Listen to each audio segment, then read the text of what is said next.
अस्सलाम viewers, doctor Huma Chishti Lahore से vice president COH Pakistan अपने YouTube channel homeo doctor Huma पे आप सबको वेलकम कहती हूँ। आज एक नई टॉपिक के साथ आपके सामने डॉर्फिज्म के बारे में बात करूँगी, जिसे शॉर्ट स्टेचर भी कहा जाता है और आम लफ्ज़ों में या उर्दू में हम इसे छोटा कद कहते हैं। It's a genetic disorder. ये जीन्स लेवल पर एक प्रॉब्लम होती है, डिसऑर्डर होता है जिसकी वजह से ये प्रॉब्लम होती है।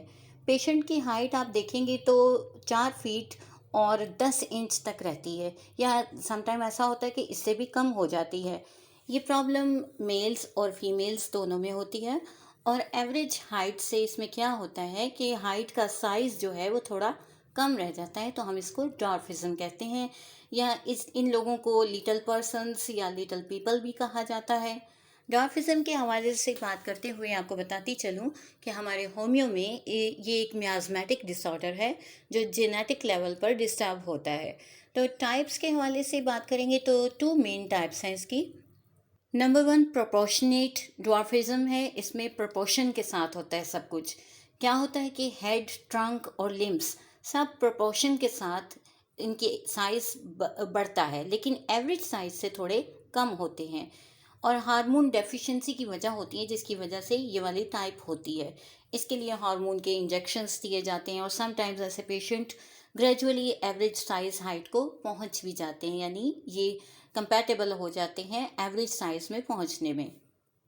सेकेंडली डिस्प्रोपोर्शनल ड्वार्फिज्म होता है। इसमें प्रोपोर्शन नहीं होता, कोई तनासुब नहीं होता जिस्म के बढ़ने का, और ये कॉमन टाइप ऑफ ड्वार्फिज्म है। इसमें क्या होता है कि बॉडी के जो पार्ट्स हैं प्रोपोर्शन में नहीं होते।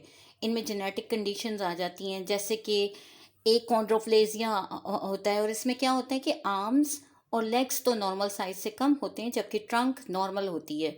मीन्स के बॉडी का बाकी हिस्सा नॉर्मल होता है, और जबकि आप देखें तो हेड जो है इसका स्लाइटली लार्जर होता है रादर देन डॉर्फिज।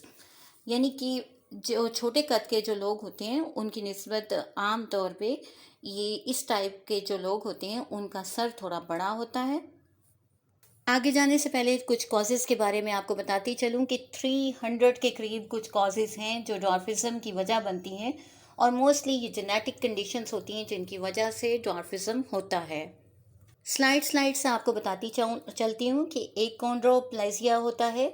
इसमें क्या होता है कि पेशेंट में से एक जीन्स अफेक्टिव होता है, यानी पेरेंट्स जो हैं उनमें से एक का जीन जो है वो अफेक्टेड होता है, और ये अनअफेक्टेड एक का जबकि है अनअफेक्टेड होता है, और ये कॉमन कॉज है। इसके अलावा सेकेंडली होता है टर्नर सिंड्रोम। यूजुअली ये फीमेल्स में देखने में मिलता है, और इसमें ये क्रोमोसोम्स की प्रॉब्लम होती है। एक क्रोमोसोम मिसिंग होता है या फिर इसका कुछ हिस्सा मिसिंग होता है। थर्डली ग्रोथ हार्मोन डेफिशिएंसी होती है, और ग्रोथ हार्मोन अमूमन क्लियरली सामने नहीं आती है क्योंकि इसे कम ही डायग्नोस किया जा सकता है। फिर ये है कि हाइपोथायराइडिज्म एक कंडीशन होती है जिसमें अंडर एक्टिव होता है हमारा थायराइड, और उसकी हेल्थ प्रॉपरली नहीं होती। इसमें लो एनर्जी होती है, कॉग्निटिव प्रॉब्लम्स हो सकती हैं, पफी फेशियल फीचर्स आते हैं। ये चीज़ें आपको देखने में मिलेंगी। फिर एक टाइप होती है इंट्रा यूट्राइन ग्रोथ रिटार्डेशन। ये कंडीशन मदर वोम में ही डेवलप कर जाती है, यानी बच्चा अभी माँ के पेट में ही होता है, प्रेगनेंसी फुल टाइम पीरियड पूरा करती है अपना, लेकिन बेबी जो है वो स्मॉल होता है।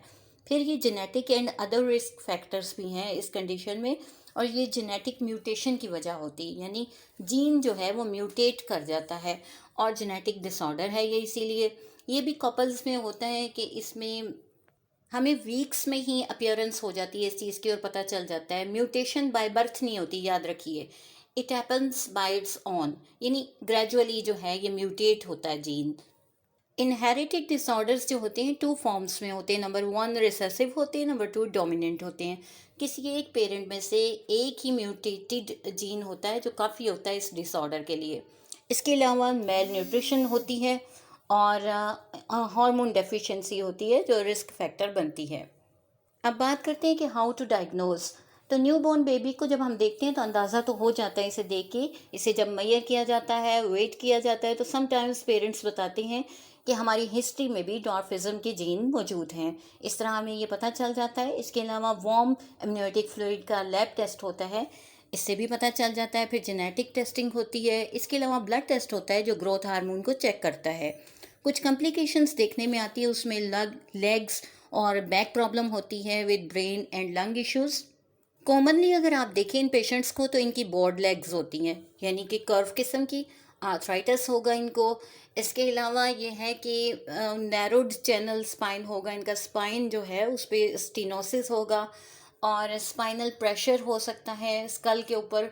फिर एक्सेसिव ब्रेन फ्लूइड होता है, जिससे सर बड़ा होता है, बहुत ज़्यादा लार्ज हो जाता है, उसमें पानी होता है। स्लीप एपनिया देखेंगे आप, डिलेज इन मोटर स्किल्स देखेंगे, वेट गेन देखेंगे आप, और जो स्ट्रेन करता है, और फिर ये स्पाइन और जॉइंट्स को डिस्टर्ब कर देता है।